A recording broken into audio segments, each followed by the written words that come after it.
আসসালামু আলাইকুম সম্মানিত দর্শক শ্রোতা।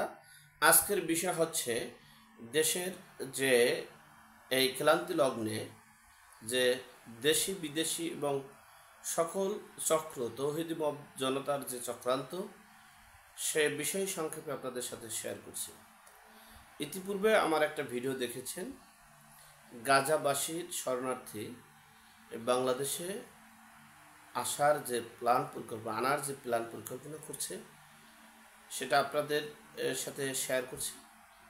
এখন বিষয়টা হচ্ছে, যদি এই তৌহিদি মব জনতারা যদি এই গাজাবাসী শরণার্থীদেরকে আনা হয়, তাহলে দেখা গেছে এই গাজাবাসী এবং রোহিঙ্গা তারা পৃথিবীর সবচেয়ে অনিরাপত্তায় থাকবে বাংলাদেশে। কারণ হচ্ছে, এই বাংলার বুকে, বাংলায় যার জন্ম, আমার মাতৃভাষা বাংলা, এই বাংলায় আমি গান গাই, এই বাংলায় আমি কথা বলি, এই বাংলার সুরে আমি সাংস্কৃতিক অনুষ্ঠান পালন করি। সেই বাংলায় অন্য রাষ্ট্রের লোকগুলো, অন্য রাষ্ট্রের শরণার্থীরা যে বাংলাদেশ দখল করবে, সেটা এই বাংলার মানুষ মেনে নেবে না।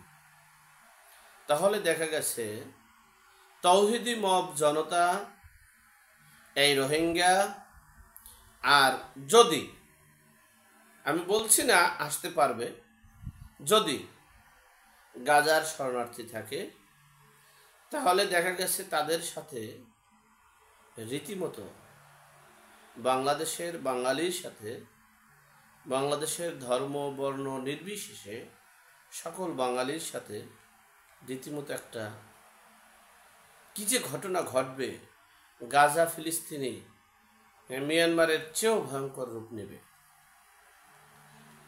অর্থাৎ এই রোহিঙ্গারা, এই গাজাবাসীরা, তাদের যে সতীতা প্রথা আছে, বা এই যে জানাজা প্রথা আছে, দাফন প্রথা আছে, ইসলামিক বিধিবিধান আছে, সেগুলো হয়তোবা তাদের নসিবে আর থাকবে না। তাদের হয়তোবা তাদের বাড়িঘর বা ঠিকানাও থাকবে না। যাই হোক, সর্বোপরি কথা হচ্ছে,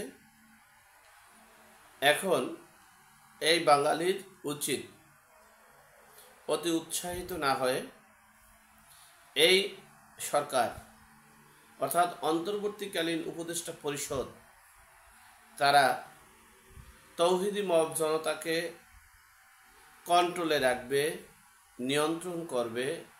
সেটা না করে তাদেরকে সময় বুঝে, সুযোগ বুঝে ব্যবহার করে দেশের সম্পদ লুটপাট, দেশের স্থাপন দেশের অট্টালিকা বিল্ডিং ধ্বংসস্তূপ করা, দেশের একমাত্র তৌহিদি মব জনতার বাইরে যারা আছে, অথবা তাদের শুভাকাঙ্ক্ষী যারা আছে, শুভাকাঙ্ক্ষী অথবা পছন্দের অথবা লেবাজের যারা আছে, তাদেরকে বাদ দিয়ে বাকি সবার, অর্থাৎ সহজ আবার একটু বলি, তৌহিদি মব জনতার লেবাজধারী যারা আছে, যারা শুভাকাঙ্ক্ষী আছে, যারা সমর্থনকারী আছে, যারা পক্ষে আছে, তাদেরকে বাদ দিয়ে বাকি সবার ধন সম্পদ অট্টালিকা লুটপাট করে নিয়ে যাচ্ছে। অর্থাৎ তাদেরকে দেউলিয়া করে তারা এই খেলাফতি রাষ্ট্র কায়েম করবে। আমাকে এই খেলাফতি রাষ্ট্র কায়েমের একজন নীতি নির্ধারক আমাকে তিনি ফোন দিয়ে আমাকে অফার করছে, দীর্ঘদিন আমাকে ফোন দেওয়ার চেষ্টা করছে, ফোন দিবে, যোগাযোগ করবে, কিন্তু সাহস পাচ্ছে না বলার মতো। কারণ আমি এই বাংলায় আমার জন্ম, আমার 14 পুরুষ এই বাংলার, আমার 14 পুরুষের মধ্যে কোনো ব্যক্তির দ্বৈত নাগরিক, অর্থাৎ দুই দেশের নাগরিক সনদ নেই। সুতরাং আমি দুদিল বান্দা নয় যে দদিল বান্দার না হয় ভেস্ত না হয় দোজক। যাই হোক, এখন সেই অবস্থান, সেই তৌহিদি মব জনতাকে এই অন্তর্বর্তীকালীন সরকার প্রয়োজন উপযুক্ত সময় মনে করে ব্যবহার করে দেশের সব কিছু গাজার চেয়েও, ফিলিস্তিনের চেয়েও ভয়ঙ্কর রূপের দিকে নিয়ে যাচ্ছে।